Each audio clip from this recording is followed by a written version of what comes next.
The state of Great Qin, also known as Li Qian, was called Haishi, west of the sea, because it lay to the west of the ocean. Its territory stretched for thousands of miles, encompassing over 400 fortified cities, along with dozens of dependent vassal states. Its walls were built of stone, with postal stations set along them, and all were whitewashed. The land was fertile, filled with countless plants, including groves of verdant pines and cypresses.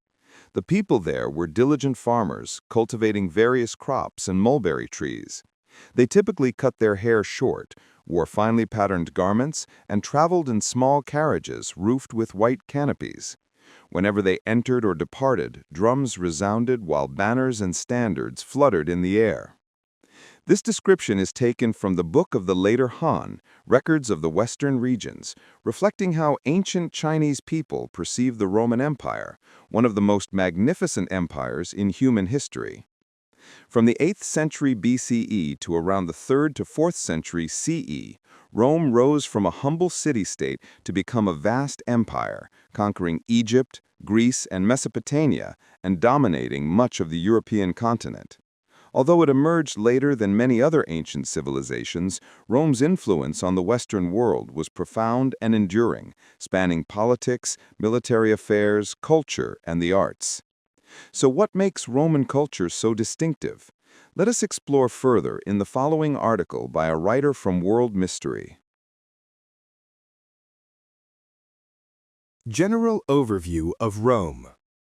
Situated to the west of Greece, the Italian Peninsula stretches into the Mediterranean Sea in the shape of a boot. To the north, the mighty Alps shield it from the rest of Europe, while the other three sides are bordered by the sea, with many natural bays favorable for trade. Off the southern coast lies the vast and fertile island of Sicily. To the west are the islands of Corsica and Sardinia. The rich plains of Sicily and central Italy provided ideal conditions for agriculture. With a warm climate, abundant rainfall, and mineral resources such as copper, lead, and iron, the peninsula offered a strong foundation for the rise of city-states. Agriculture was central to Roman civilization, with wheat and grapes as staple crops. The Romans also raised cattle and sheep, and with the development of aqueducts, farming became more efficient, introducing new crops. During the imperial era, as grain imports from colonies increased, farmers shifted toward fruit cultivation. Alongside agriculture, crafts such as pottery, blacksmithing, and construction flourished, while Roman merchants conducted bustling trade across the Mediterranean. Like the Greeks, Rome also practiced slavery. A defining feature of Roman society was its republican spirit. The Latin word res publica, meaning the affairs of the people, reflected Rome's pride in having a republic rather than a monarchy. The Romans despised kingship after their last king, Tarquinius, was overthrown as a tyrant. Even when Rome became an empire, emperors avoided calling themselves kings, preferring titles such as first citizen or head of state. Roman society was divided into two main classes, patricians and plebeians. Initially, only patricians could hold political power, but over time, plebeians gained limited participation, though old aristocratic families retained dominance through patron-client relationships. Patrons provided legal, financial, and social protection, while clients offered political, commercial, or even military support. This relationship shaped Roman society, binding classes together and influencing elections and law. In daily life, Romans valued tradition and family. The family was the core of society, often spanning several generations under the authority of the paterfamilias, who wielded absolute power. Adoption was common, with adopted children treated as natural offspring. A typical day began with a light breakfast and prayers before work, followed by an afternoon visit to the public baths. Children played games, and older ones could watch gladiatorial contests. At the Colosseum, which took 12 years to build, spectators enjoyed spectacular shows, from gladiatorial duels to fights with wild beasts, even mock naval battles when the arena was flooded. Contrary to popular depictions, gladiators rarely died. Many became celebrities, amassing wealth, gifts, and fans, much like modern sports stars. Romans also loved chariot races. The poet Juvenal coined the phrase bread and circuses, mocking citizens for caring only about cheap food and entertainment. Roman citizens have the right to vote and obligations such as military service and taxes. Citizenship was granted to those born to Roman parents, residents of Italy, and eventually some provincial inhabitants. Slaves could earn freedom and citizenship, though most endured harsh lives. Household slaves serving patrician families fared better, and a few educated slaves even became trusted advisors. Under the empire, laws gradually improved their conditions. Women had no official political role in the patriarchal society, but retained certain rights, including property ownership. Noble women were sometimes educated in reading and writing. Marriage did not reduce women to their husband's property. Roman men commonly wore simple tunics, while women wore stole, sometimes with cloaks, palla. Nobles distinguished themselves with the toga, a long and impractical garment symbolizing status. Purple dye was rare and costly, making purple togas a mark of supreme power. Politically, Rome was governed as a republic, led by the Senate, which elected 2 consuls with 1-year terms. Consuls held legislative, judicial, and military authority, but were checked by veto powers and short terms. In emergencies, the Senate could appoint a dictator with absolute authority for 6 months, a precedent for the later rise of emperors. Yet even then, emperors often avoided royal titles to preserve the image of a republic, though Rome gradually grew more autocratic.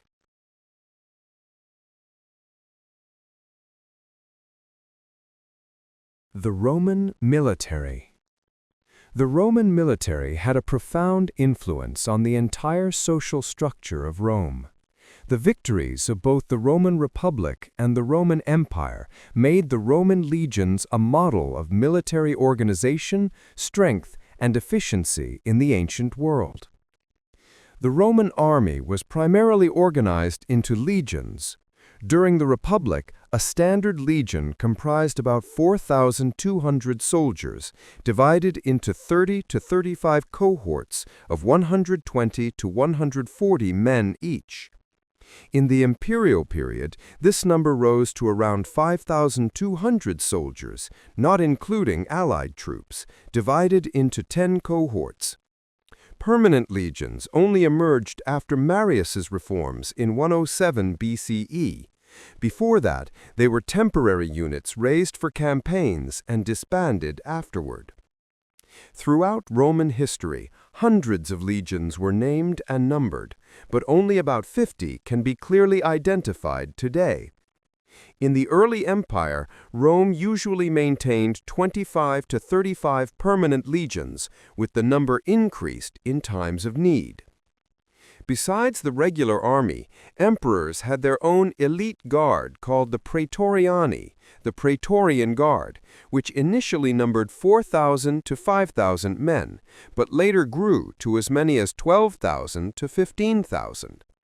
Interestingly, during the crisis of the late 3rd and early 4th century CE, the Praetorian Guard often played a role in assassinating emperors for various reasons.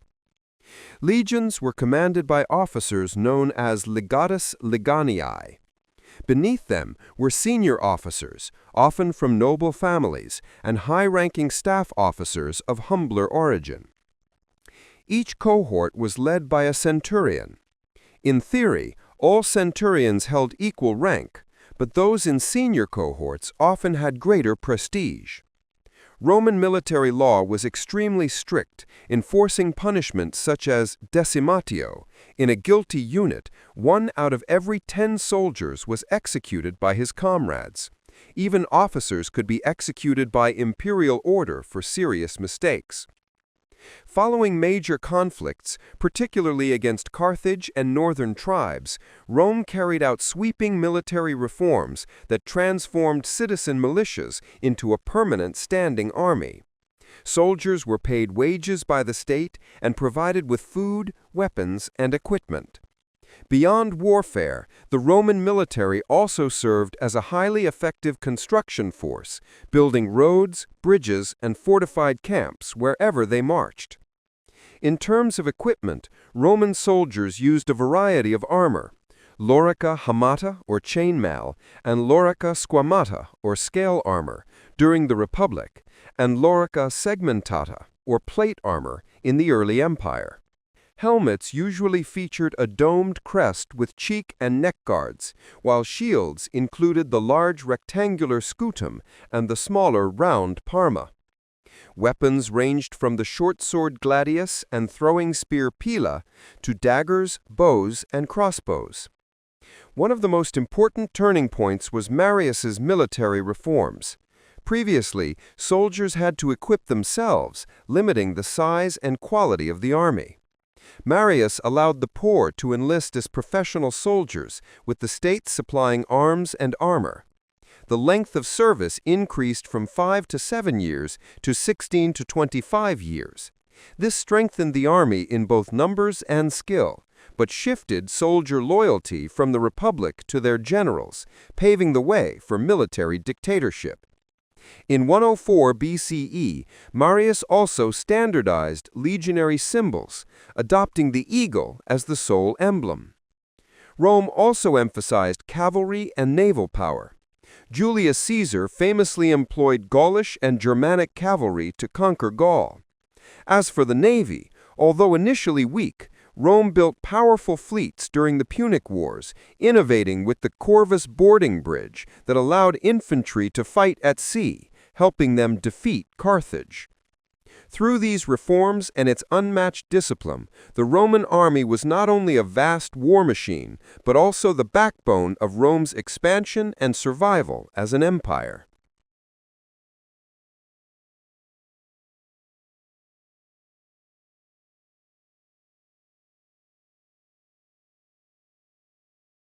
Roman culture. Alongside their military might, Roman culture also achieved remarkable and enduring accomplishments. Roman paintings, for example, were deeply influenced by the art of the Etruscans and later by the Greeks. A unique Roman style known as incrustation involved decorating interior walls to resemble colored marble. Landscapes were often depicted in detail to create a sense of depth and realism. Portrait sculpture flourished as well, striking a balance between realism and idealization. Roman architecture reached extraordinary heights, with the city of Rome itself standing as a grand symbol of power, order, endurance, and prosperity. The capital boasted amphitheaters, circuses, forums, temples, and basilicas serving both civic and religious purposes. Under Emperor Augustus, Rome was further expanded to reflect the authority of the new empire. One of Rome's greatest innovations was concrete, made from water, lime, volcanic ash, and fragments of stone or brick. This durable material was used in walls faced with brick and stone, as well as in large-scale vaults and domes. The hallmark of Roman architecture was the arch, which distributed weight efficiently, allowing for the construction of massive and stable buildings. Notable examples include Nero's Domus Aurea and the Colosseum, both of which showcased the mastery of arches and vaults. Language also played a vital role in Roman culture. According to Roman tradition, their ancestors once spoke the language of Troy, but later adopted Latin, the tongue of the Mediterranean. Latin remained the dominant language of the Western Empire, while Greek prevailed in the East due to its proximity to Greece. By the imperial period, Roman elites were educated in both Greek and Latin. Christianity eventually became the empire's official religion, with Greek often used in liturgy and commerce. Roman literature developed under strong Greek influence. From the early Republic, epic poetry and prose took shape, especially with translations of Homer's Iliad and Odyssey. Playwrights like Naevius introduced tragedies and comedies, even creating a new genre, the fabula praetexta, which focused on Roman historical figures rather than mythical heroes. Although much early drama has been lost, one surviving play is Octavia, depicting the tragic fate of Nero's wife. From the 2nd century BCE onward, poets like Ennius experimented with hexameter verse, while Virgil's Aeneid became Rome's national epic, recounting Aeneas's journey after the fall of Troy and the legendary founding of Rome. Other influential poets included Ovid with his Metamorphoses and Heroides, and Horace, whose lyrical and satirical works balanced seriousness with wit, reflecting themes of passion, virtue, and the search for happiness. Historiography also flourished. Early works such as those by Fabius and Cato gave way to more expansive histories like Polybius's Histories, chronicling Rome's rise to Mediterranean dominance. Later historians such as Tacitus, Plutarch, and Appian produced detailed accounts of imperial Rome, civil wars, and the suppression of Christians. Philosophy in Rome was heavily influenced by Greece. Thinkers such as Lucretius presented materialist and atheistic views in On the Nature of Things. Skepticism and Stoicism were especially influential, with figures like Seneca and Emperor Marcus Aurelius shaping Roman intellectual life. Aurelius's Meditations remains one of the most celebrated works of Stoic philosophy, influencing both pagan and Christian thought. Roman science and scholarship also made lasting contributions. Pliny the Elder compiled his monumental Natural History, an encyclopedia covering minerals, metallurgy, medicine, and more. Ptolemy advanced astronomy and geography, envisioning a geocentric universe and mapping the known world from Spain to China. Roman medicine likewise made progress in anatomy, nutrition, exercise, prognosis, and treatments such as bloodletting. Perhaps one of Rome's most enduring legacies is its calendar system. From the early Romulus and Numa calendars to the Julian Reform, Rome laid the foundation for the modern solar calendar still in use today. Roman mythology and religion were profoundly shaped by Greek tradition. The Romans often adopted and adapted foreign gods, especially from Greece, Persia, and Egypt, integrating them into their own pantheon. Many Roman deities were direct counterparts of Greek gods, reflecting the deep cultural exchange between the two civilizations.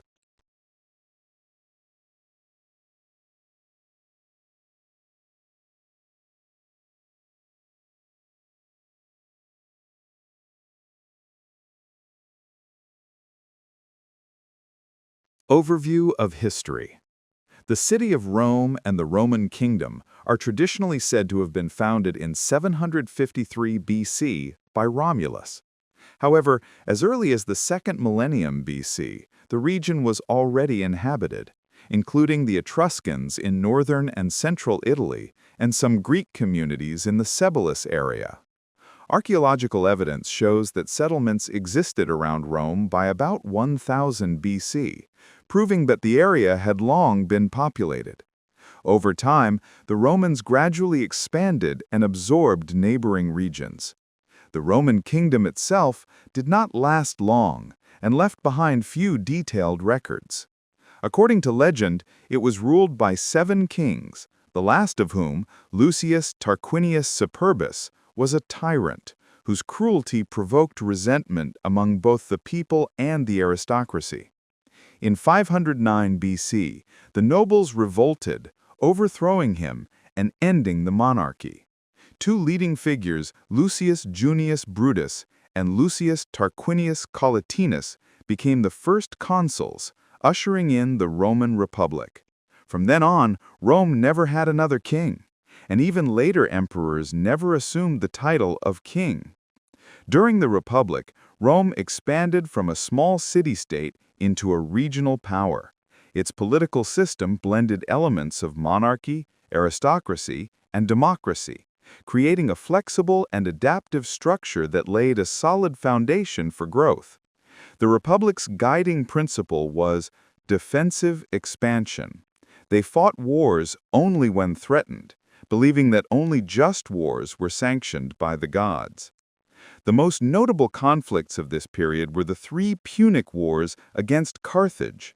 After years of struggle, Rome emerged victorious. Carthage was destroyed, and Rome extended its power beyond the Italian Peninsula into Greece and Spain, becoming the master of the Mediterranean.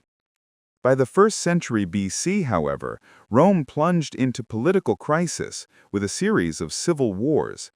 The most prominent figure of this era was Julius Caesar, a brilliant dictator. After his assassination in 44 BC, power passed to his heir, Octavian, later known as Augustus, the first Roman emperor, who inaugurated the imperial era. Under Augustus and his successors, Rome entered its golden age, known as the Pax Romana, which lasted nearly 200 years. The empire expanded its territories, consolidated its power, and achieved remarkable prosperity.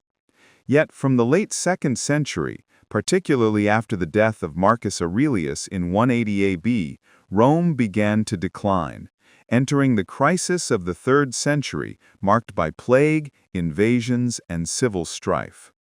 Efforts by emperors such as Diocletian and Constantine temporarily restored stability. Constantine moved the capital to Constantinople, made Christianity the state religion, and laid the foundation for the division of the empire into Western and Eastern Rome.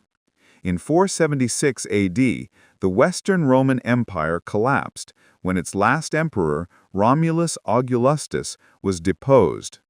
The Eastern Roman Empire, or Byzantine Empire, survived for nearly 1,000 more years until it fell to the Ottomans in 1453. Despite its fall, Rome's legacy endured. Its influence on politics, law, culture, architecture, and religion left a permanent mark on Western civilization, and many later nations and empires would claim to be heirs of Rome.